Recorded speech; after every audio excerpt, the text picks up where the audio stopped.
안녕하세요, 여러분. 33년 세무 공무원, 퇴직금 2억 5천에 대출 1억 끌어 15억 스시뷔페 차렸다가 1년 만에 5억 날리고 61세 편의점 야간 알바로 전락했다. 서구죠. 이게 과연 공무원의 노후 준비일까요? 오늘은 그 충격적인 진실을 61세 이정훈 씨의 입으로 직접 들려드리겠습니다. 시청 전에 구독과 좋아요를 누르시면 더 많은 분들께 이런 소중한 교훈이 전달될 수 있으니 꼭 부탁드립니다. 저는 이정훈이라고 합니다. 올해 61세고요. 지난 2023년까지 33년간 세무공무원으로 일했습니다. 평생을 안정적인 공무원으로 살아오면서 매달 일정한 급여가 통장에 들어오는 것이 너무나 당연했고, 큰 부자는 아니어도 우리 가족이 굶어본 적은 없었어요. 아내와 저 그리고 대학생인 딸 하나, 직장인 아들 하나를 둔 평범한 4인 가족이었습니다. 33년간 공무원 생활을 하면서 저는 정말 성실하게 살았어요. 지각 한 번 안 하고 연차도 거의 쓰지 않고 승진도 제때 했습니다. 세무서에서 일하면서 여러 사업자들을 만나봤는데 성공한 사람들도 있었지만 실패해서 폐업하는 사람들도 정말 많이 봤거든요. 그래서 저는 공무원이 최고라고 생각했어요. 안정적이고 예측 가능한 삶이 얼마나 소중한지 알고 있었으니까요. 하지만 50대 후반이 되면서 생각이 바뀌기 시작했어요. 주변에 먼저 퇴직한 선배들을 보니까 연금만으로는 여유로운 노후를 보내기 어렵더라고요. 특히 아이들 결혼 자금이나 손자들 교육비를 생각하면 추가 수입이 필요했어요. 그래서 퇴직 후에도 뭔가 일을 해야겠다는 생각을 하고 있었습니다. 2022년 말 퇴직을 1년 앞두고 있을 때의 일이에요. 대학 동창 모임에서 친구들과 함께 노원구에 있는 한 스시뷔페에 갔는데 그때가 제 인생의 전환점이었다고 생각합니다. 주말 저녁이었는데도 손님들이 줄을 서서 기다리고 있었고 매장은 가족 단위 손님들로 가득했어요. 평일 기준 1인당 32영원이었는데 우리 테이블만 해도 4명이 12만 8영원을 냈거든요. 그런데 매장을 둘러보니 테이블이 60개가 넘어 보였어요. 매장 분위기도 정말 좋았어요. 깔끔하고 모던한 인테리어에 조명도 은은하고 직원들도 친절했습니다. 무엇보다 음식 종류가 정말 다양했어요. 스시는 기본이고 롤, 샐러드, 튀김, 디저트까지 120가지가 넘는 메뉴가 있더라고요. 손님들도 만족해하는 표정이었고 특히 아이들이 있는 가족들이 많았어요. 친구 중 한 명이 농담처럼 야, 이거 장사 괜찮겠는데 하루에 얼마나 벌까? 라고 하더라고요. 그 말이 제 머릿속에서 계속 맴돌았습니다. 집에 돌아와서도 계산기를 두드려 봤어요. 테이블이 60개고 평균 4명씩 앉는다면 240명 하루에 2회전만 돌아도 480명이에요. 1인당 3만원씩이면 하루 매출이 440만 원이 나온다는 계산이었습니다. 한 달이면 4억이 넘는 거잖아요. 물론 그때는 몰랐습니다. 그 숫자 뒤에 숨어 있는 무서운 현실을요. 임대료, 인건비, 재료비, 공과금 등등 어마어마한 고정비가 매달 빠져나간다는 것을 말이에요. 아내에게 조심스럽게 말을 꺼냈어요. 여보, 내가 퇴직하고 나서 뭔가 해볼까 생각 중인데 어때? 아내는 처음에는 반대했습니다. 당신 평생 공무원만 해봤는데 무슨 장사를 해? 그냥 연금 받으면서 편하게 살자. 라고 했어요. 하지만 제가 계산해서 보여준 숫자를 보고는 생각이 달라지더라고요. 정말 그렇게 벌 수 있다면 아이들 결혼 자금도 마련하고 우리 노후도 든든하겠네 라고 말했어요. 아내도 사실 고민이 많았던 것 같아요. 딸아이가 대학 4학년이라 곧 취업해야 하는데 요즘 취업이 쉽지 않잖아요. 아들도 회사는 다니고 있지만 결혼 계획이 있어서 자금이 필요한 상황이었어요. 그래서 아내도 정말 확실하다면 한번 해보자고 동의했습니다. 그때부터 본격적인 준비가 시작됐습니다. 2023년 1월부터 6개월간 정말 치밀하게 시장 조사를 했어요. 쿠쿠, 고메스케어, 다이닝원 등 주요 스시 뷔페 브랜드들을 모두 방문해 봤습니다. 각 매장의 손님 수, 회전율, 메뉴 구성까지 꼼꼼히 체크했어요. 프랜차이즈 설명회에도 여러 번 참석했고요. 특히 고메스케어 설명회에서 들은 얘기가 인상적이었어요. 가맹점 평균 연매출이 29억 원이라고 하더라고요. 월로 치면 2억 4천만 원 정도 되는 거죠. 그 자리에서 성공 사례들도 많이 들려줬어요. 서울 강남구 A점 월 매출 3억을 넘기고 있다. 경기도 B점은 1년 만에 투자금을 회수했다. 이런 얘기들을 들으니까 정말 확신이 서더라고요. 제가 가진 자금은 이랬습니다. 퇴직금 2억 5천만 원. 그동안 모아둔 적금 5천만 원. 그리고 집을 담보로 1억 원을 대출받아서 총 4억 원을 마련했어요. 처음에는 대출받는 것을 망설였는데 프랜차이즈 담당자가 성공 확신이 있으시면 레버리지를 활용하시는 것도 좋은 방법이라고 조언해줘서 결정했습니다. 여러 브랜드를 비교한 결과 고메스케어를 선택했습니다. 가맹비가 300만 원, 인테리어비가 1억 3천만 원, 기타 비용까지 합쳐서 총 1억 5천만 원이 들어갔는데 저는 4억 원만 투자하고 나머지는 임대인이 투자하는 조건으로 계약했어요. 이런 조건을 받아준 이유는 제가 공무원 출신이라서 신용도가 높았기 때문이라고 하더라고요. 매장 위치 선정도 정말 신중하게 했어요. 처음에는 강남이나 송파 같은 곳을 알아봤는데 임대료가 너무 비싸더라고요. 그래서 노원구의 한 대형 상가 건물 지하 1층을 선택했습니다. 300평 규모의 테이블 62개 총 310석 규모였어요. 근처에 대형 아파트 단지들이 많아서 가족 단위 고객들이 많이 올 것으로 예상했습니다. 입지 분석도 꼼꼼히 했어요. 반경 1km 내에 아파트가 2만 세대 정도 있었고 유동 인구도 하루 평균 3만 명 정도였습니다. 경쟁 업체는 중국집과 한식당 몇 개 정도였고 스시 뷔페는 우리가 유일했어요. 이 정도면 충분히 성공할 수 있겠다고 생각했습니다. 인테리어 공사를 하는 2달 동안은 정말 설렜어요. 매일 공사 현장에 가서 진행 상황을 확인했거든요. 벽면을 고급스러운 원목으로 마감하고 조명도 간접 조명으로 은은하게 설치했어요. 스시바는 오픈 키친으로 만들어서 손님들이 초밥 만드는 과정을 볼 수 있게 했고요. 디저트 코너는 유리 케이스로 고급스럽게 연출했습니다. 직원 채용도 신경 많이 썼어요. 스시바에는 경력 15년 이상의 베테랑 초밥 장인을 모셨고 홀 서빙에는 외식업 경험이 있는 분들로만 구성했어요. 총 30명의 직원을 뽑았는데 인건비만 월 800만 원이 나왔습니다. 그래도 서비스질을 위해서는 어쩔 수 없다고 생각했어요. 드디어 2023년 3월 15일 그랜드 오픈을 했습니다. 그날의 감동은 지금도 잊을 수가 없어요. 오전 11시 30분 오픈인데 11시부터 손님들이 줄을 서기 시작하더라고요. 평일인데도 오픈과 동시에 30테이블이 찼어요. 점심시간에는 대기 손님까지 있었습니다. 첫날 매출이 800만 원이었어요. 매출 전표를 보면서 아내와 둘이 얼싸안고 기뻐했던 기억이 납니다. 여보, 우리가 해냈어 하면서 말이에요. 그날 밤에는 너무 흥분해서 잠을 못 잤어요. 정말 제대로 된 사업가가 된 기분이었거든요. 오픈 일주일 동안은 매일이 축제 같았어요. 지역 블로거들이 찾아와서 후기를 올려주고 SNS에도 후기들이 올라오기 시작했습니다. 특히 가성비 최고, 가족끼리 가기 좋다. 음식 종류가 정말 다양하다. 이런 좋은 댓글들이 많이 달렸어요. 유명한 먹방 유튜버까지 방문해서 영상을 찍어갔어요. 그 영상이 조회수 50만을 넘기면서 우리 매장이 화제가 되었습니다. 첫 달 매출은 2억 8천만 원이었어요.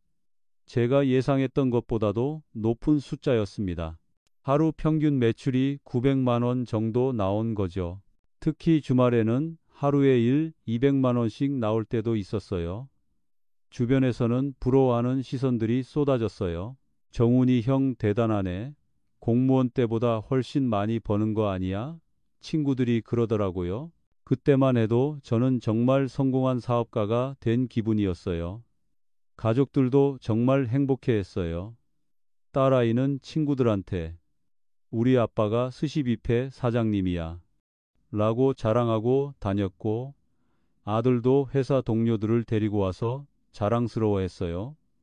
아내는 매일 매장에 나와서 홀 관리를 도와줬는데 손님들이 사모님 정말 친절하시네요 라고 칭찬해주면 얼마나 뿌듯해 하던지요. 4월과 5월도 매출이 꾸준히 2억 5천만 원에서 3억 원 사이를 오갔습니다. 특히 어린이날이나 어버이날 같은 기념일에는 하루 매출이 1천만 원을 넘기기도 했어요. 어린이날에는 아이들이 있는 가족 단위 손님들이 정말 많이 왔거든요. 그날은 오픈부터 마감까지 계속 대기줄이 있었어요. 그때쯤 되니까 정말 자신감이 생기더라고요. 역시 내가 선택을 잘했어. 이 정도면 1년 안에 투자금 회수는 확실하겠네. 라고 생각했어요. 심지어 2호점까지 생각하고 있었거든요. 아내와 1년 후에는 2호점을 내자 고 얘기하기도 했어요. 아내는 매장에서 홀 관리를 도와줬고 저는 주방에서 스시바 직원들과 함께 초밥을 만들었습니다. 33년간 서류와 숫자만 보다가 손으로 뭔가를 만드는 게 이렇게 즐거울 줄 몰랐어요. 처음에는 초밥 만드는 게 어려웠는데 베테랑 장인에게 배우면서 점점 늘어가는 재미가 있었거든요. 손님들과의 소통도 재미있었어요. 단골 손님들이 생기기 시작했는데 사장님 오늘 연어 정말 신선하네요. 라고 말해주시면 정말 뿌듯했어요. 특히 아이들이 아저씨가 만든 초밥 맛있어요. 라고 하면 하루 종일 기분이 좋았어요. 6월에는 매출이 3억 2천만 원까지 올라갔습니다. 여름 휴가철을 앞두고 가족 외식 수요가 늘어난 덕분이었어요. 그때 저희는 확신했습니다. 이제 우리도 성공한 거야. 1년만 더 이렇게 하면 투자금 회수는 물론이고 여유자금까지 생길 거야. 그때가 정말 인생에서 가장 행복한 시기였던 것 같아요. 하지만 8월 말부터 조금씩 이상한 징조들이 나타나기 시작했어요. 평일 매출이 조금씩 떨어지더라고요. 7월까지만 해도 평일에도 하루 600만 원 정도는 나왔는데 8월 말에는 400만 원대로 떨어졌어요. 그래도 주말에는 여전히 손님이 많아서 여름이 끝나가니까 그런가 보다 하고 대수롭지 않게 생각했습니다. 9월이 되면서 상황은 급변했어요. 매출이 1억 8천만 원까지 떨어진 거예요. 주말에도 테이블이 절반밖에 안 찰 때가 많아졌습니다. 특히 평일 저녁에는 손님이 정말 드물었어요. 300평 매장에 손님이 20명도 안 올 때가 있었거든요. 그때부터 처음으로 계산을 해봤어요. 월 고정비가 얼마나 나가는지 말이에요.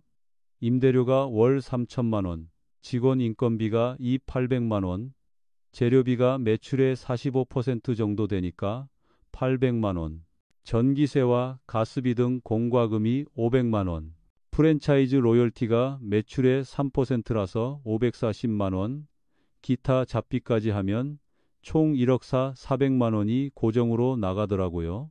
매출이 1억 8천만 원이면 600만 원 정도밖에 남지 않는데 여기서 대출이자 월 300만 원까지 빼면 실제로는 300만 원밖에 안 남아요. 처음 계산해 봤을 때 정말 충격이었어요. 매출이 2억 8천만 원일 때는 1억 4천만 원이나 남는다고 생각했거든요. 그런데 실제로는 고정비가 이렇게 많이 나간다는 걸 그때 처음 알았어요. 프랜차이즈 본사에서 설명해 줄 때는 이런 세부적인 내용은 없었거든요. 그것도 잠깐이었습니다. 10월에는 매출이 1억 5천만 원까지 떨어졌어요. 드디어 적자가 시작된 거죠. 월 900만 원 적자였습니다. 아내와 저는 밤잠을 못 이뤘어요. 이건 일시적인 현상일 거야. 겨울 되면 다시 손님이 늘어날 거야. 라고 서로를 위로했지만 속으로는 불안했습니다. 설상가상으로 11월에 바로 옆 상가에 애슐리가 오픈했어요. 애슐리는 우리보다 가격이 5영원에서 7영원 정도 저렴했거든요.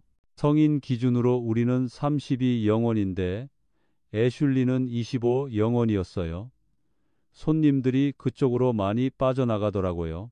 특히 가격에 민감한 가족 단위 손님들이 급격히 줄어들었어요. 한 번은 단골 손님이 와서 사장님 옆에 새로 생긴 뷔페가 더 저렴하던데 가격 조정 계획은 없으세요? 라고 물어보더라고요. 그때 정말 난감했어요. 가격을 내리면 마진이 더 줄어들고 안 내리면 손님이 더 빠져나갈 것 같았거든요. 11월 매출은 1억 2천만 원이었습니다. 적자가 400만 원까지 늘어났어요. 이때부터 정말 심각하게 고민하기 시작했습니다. 직원들을 줄여야 하나, 아니면 메뉴 가격을 올려야 하나. 하지만 직원을 줄이면 서비스 질이 떨어지고 가격을 올리면 손님이 더 줄어들 것 같았어요. 그때쯤 프랜차이즈 본사에서 연락이 왔어요. 요즘 매출이 많이 떨어졌는데 어떤 대책을 세우고 계신가요? 라고 물어보더라고요. 그래서 솔직하게 상황을 말씀드렸더니 다른 가맹점들도 비슷한 상황이에요. 좀 더 지켜봐야겠어요. 라고 하더라고요. 그 말을 듣고 더 불안해졌어요. 12월은 더 심각했습니다. 연말이라 해산물 수요는 있었지만 스시 뷔페보다는 고깃집이나 뷔페집을 선호하더라고요. 게다가 코로나가 다시 유행하기 시작하면서 외식 자체를 꺼리는 분위기였어요. 12월 매출은 9,800만 원이었습니다. 적자가 4,600만 원까지 늘어났어요. 연말 정산을 해보니 정말 참담했어요. 3월부터 12월까지 10개월 동안 총 매출은 20억 3천만 원이었는데 순이익은 고작 2천만 원밖에 안 됐어요. 초기 몇 달에 좋은 실적이 다 상쇄된 거죠. 그것도 감가상각비나 대출 원금 상환은 빼지 않고 계산한 거였어요. 새해가 되면서 상황은 더욱 악화됐습니다. 2024년 1월과 2월은 원래 외식업계 비수기이긴 하지만 우리 매장은 하루 매출이 100만 원도 안 나오는 날이 많아졌어요. 평일에는 손님이 10명도 안 올 때가 있었습니다.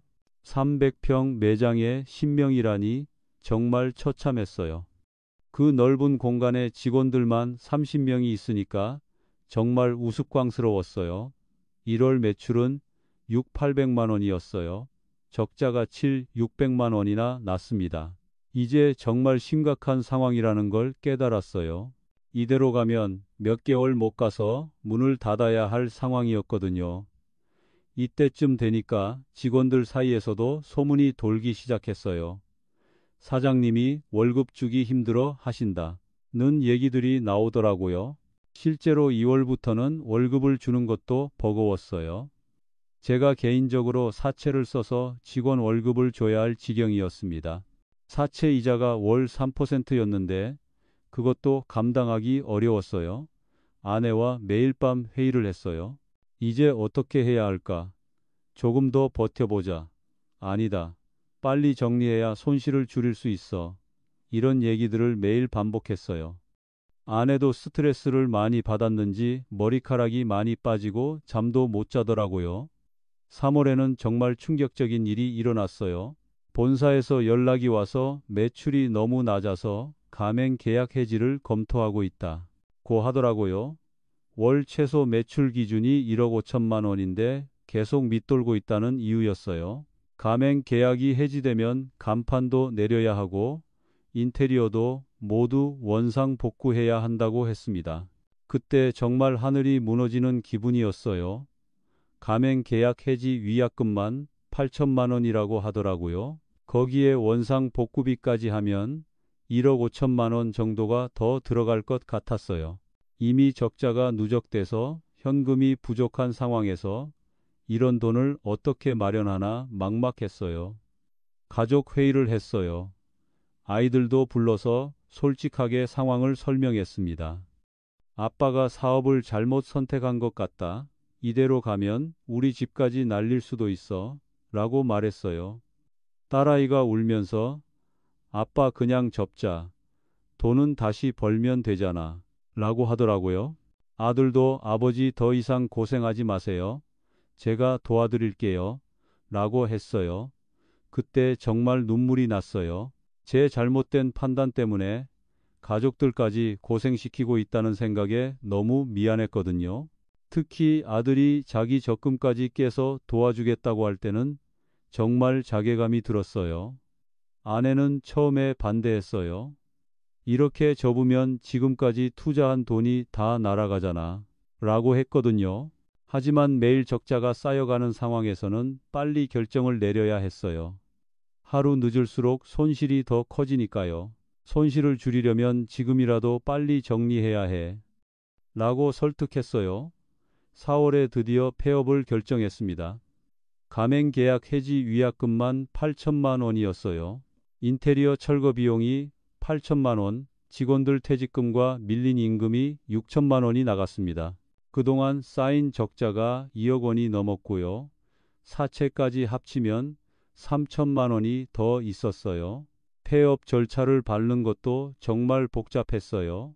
세무서에 폐업 신고를 하고 고용보험 신고를 하고 직원들 퇴직금 계산해서 지급하고 각종 업체들 정산하고 정말 할 일이 산더미였어요.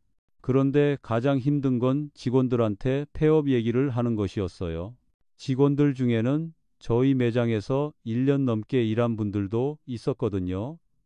사장님, 정말 문 닫는 거예요? 라고 물어볼 때마다 정말 미안했어요. 다들 생계가 걸린 일인데 제 잘못된 판단 때문에 일자리를 잃게 되는 거잖아요. 정산을 해보니 총 손실이 5억 원이 넘었어요. 제가 투자한 4억 원은 물론이고 추가로 1억 원이 더 손실이 난 거죠. 집을 담보로 잡혔던 1억 원 대출은 여전히 남아 있었고 사채까지 3천만 원이 있었어요. 그리고 가장 큰 문제는 현금이 한 푼도 없다는 거였어요. 60세의 나이에 다시 취업을 해야 하는 상황이 된 거예요. 공무원 연금은 65세부터 받을 수 있어서 그때까지는 어떻게든 생계를 꾸려야 했습니다. 처음에는 경비 일자리를 알아봤는데 나이 때문에 쉽지 않더라고요. 60세면 아직 정년이 아닌데도 나이가 많다고 거절당하는 경우가 많았어요. 한 번은 아파트 경비 면접을 보러 갔는데 면접관이 나이가 좀 많으신데 체력은 괜찮으세요? 라고 물어보더라고요. 그때 정말 자존심이 상했어요. 33년간 공무원으로 일했던 제가 이런 질문을 받게 될 줄은 몰랐거든요. 결국 새벽 배달 아르바이트를 시작했어요. 새벽 4시에 일어나서 신문 배달을 하고 오전에는 택배 배송을 했습니다. 하루 10시간씩 일해서 월 180만 원 정도 벌었어요. 33년간 안정적인 월급을 받던 공무원이 하루아침에 배달원이 된 거죠. 처음에는 정말 힘들었어요. 새벽 4시에 일어나는 것도 힘들었지만 무엇보다 아는 사람들을 마주치는 게 가장 부끄러웠어요. 이 과장님이 왜 배달을 하세요? 라고 물어보는 사람들 앞에서 어떻게 대답해야 할지 모르겠더라고요. 그때마다 운동 삼아서 하고 있어요. 라고 둘러댔지만 속으로는 정말 죽고 싶었어요. 한 번은 예전 직장 후배를 만났는데 그 후배가 선배님 여기서 뭐 하세요? 라고 물어보더라고요. 그때 정말 땅속으로 들어가고 싶었어요. 사업하다가 망해서 잠시 일하고 있어. 라고 말했는데 후배 표정이 너무 불쌍하다는 듯이 바뀌더라고요. 6달 정도 배달 일을 하다가 지인의 소개로 편의점 야간 근무를 시작했어요. 밤 11시부터 아침 7시까지 8시간 근무인데 월급이 220만 원이었습니다. 배달보다는 낫더라고요. 야간 시간대라 아는 사람을 마주칠 일도 별로 없었고요. 그리고 앉아서 일할 수 있으니까 체력적으로도 덜 힘들었어요. 편의점 일도 처음에는 어려웠어요. 복잡한 POS 시스템이며 재고 관리며 배워야 할 게 많더라고요. 요즘 편의점이 단순히 물건만 파는 게 아니라 택배도 받고 공과금도 수납하고 정말 복잡하거든요. 60세의 나이에 이런 걸 새로 배우는 게 쉽지 않았어요. 그래도 편의점 사장님이 좋은 분이었어요. 제가 공무원 출신이라는 걸 알고는 믿을 만한 분이 와주셔서 정말 좋습니다. 라고 해 주시더라고요. 그리고 일하는 방법도 차근차근 알려주셨어요. 지금도 그 편의점에서 일하고 있어요. 올해로 1년 반째입니다. 처음에는 정말 자존심이 상했지만 이제는 어느 정도 적응했어요. 일이 그렇게 어렵지도 않고 야간에는 손님도 많지 않아서 혼자만의 시간을 가질 수 있거든요. 그 시간에 정말 많은 생각을 했어요. 왜 실패했을까? 어디서부터 잘못됐을까? 지금 생각해 보니 처음부터 모든 게 잘못됐더라고요. 첫째, 경험 없는 분야에 뛰어든 게 가장 큰 실수였어요. 33년간 공무원만 하다가 갑자기 외식업을 한다는 게 말이 안 되죠. 외식업은 정말 전문성이 필요한 분야인데 저는 그냥 계산기만 두드려보고 쉽게 생각했어요. 손님 응대부터 재료 관리, 직원 관리까지 모든 게 처음이었거든요. 둘째, 초기 투자비가 너무 컸어요. 1억 5천만 원짜리 매장을 4억 원만 갖고 시작한다는 것 자체가 무리였어요. 나머지 11억 원에 대한 부담이 임대료와 각종 고정비로 매달 압박을 주더라고요. 임대료만 월 3천만 원이었는데 이게 얼마나 큰 부담인지 그때는 몰랐어요.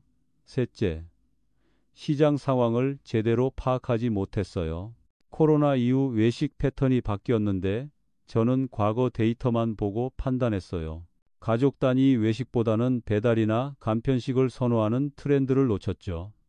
특히 젊은 세대들이 스시 뷔페보다는 개별 주문을 선호한다는 것도 몰랐어요. 넷째, 경쟁 상황을 간과했어요. 제가 창업할 때만 해도 반경 3km 내의 스시 뷔페가 우리 매장뿐이었는데 6달 만에 애슐리가 들어오면서 경쟁이 시작됐어요. 이런 변수를 미리 예상하지 못했어요. 그리고 경쟁 업체가 들어와도 차별할 수 있는 전략이 없었어요. 다섯째, 비수기 대응책이 전혀 없었어요. 여름 성수기 매출만 보고 1년 내내 그럴 거라고 착각했어요. 외식업은 계절성이 매우 강한데 겨울철이나 경기 침체기에 대한 준비가 전혀 안 돼 있었어요. 비수기에도 고정비는 똑같이 나가는데 매출만 떨어지니까 적자가 클 수밖에 없었어요. 여섯째, 감정적으로 판단했어요. 초기 몇 달간의 좋은 매출에 취해서 객관적인 분석을 하지 못했어요. 적자가 시작됐을 때도 일시적인 현상이라고 자기 위로만 했지 근본적인 대책을 세우지 못했어요. 손실을 줄이기 위해 빨리 결단을 내려야 했는데 계속 미루기만 했어요. 일곱째, 자금 계획이 부실했어요.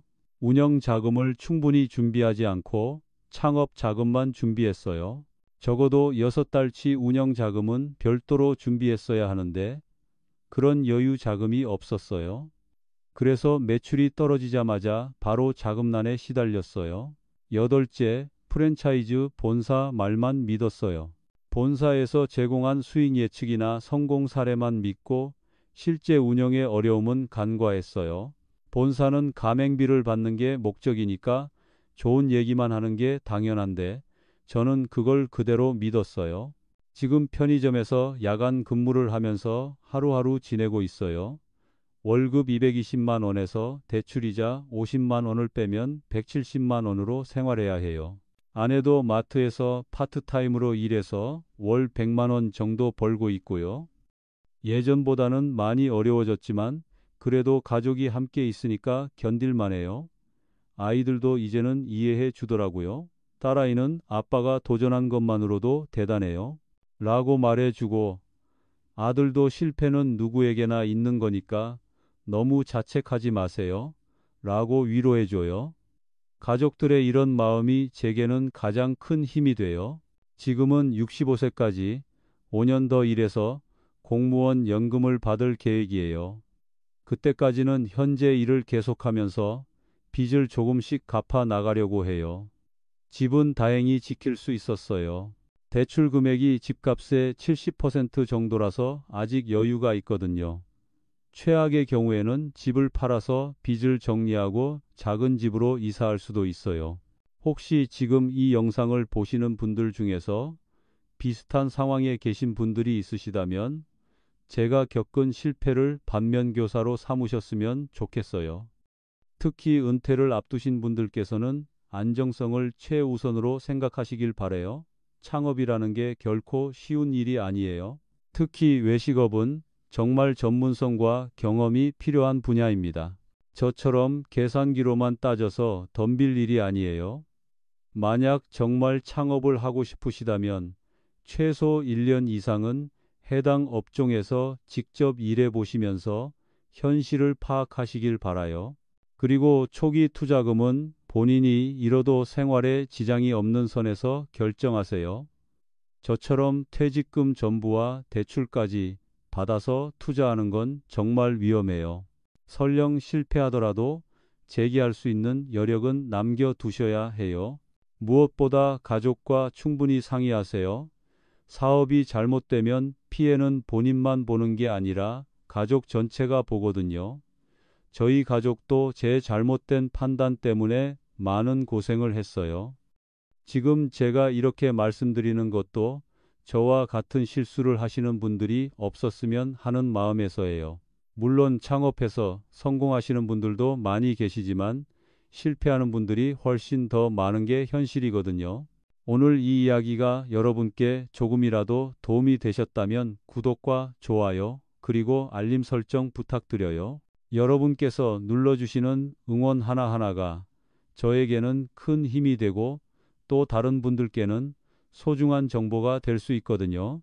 댓글로도 여러분의 경험이나 조언을 나눠주시면 정말 감사하겠습니다.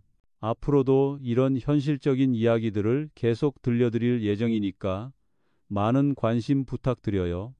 다음에는 치킨집 창업 실패담도 준비하고 있으니까 기대해 주세요. 긴 시간 끝까지 들어주셔서 정말 감사합니다. 여러분 모두 건강하시고 현명한 선택들만 하시길 바라요. 저는 다음 영상에서 또 만나 뵙겠습니다.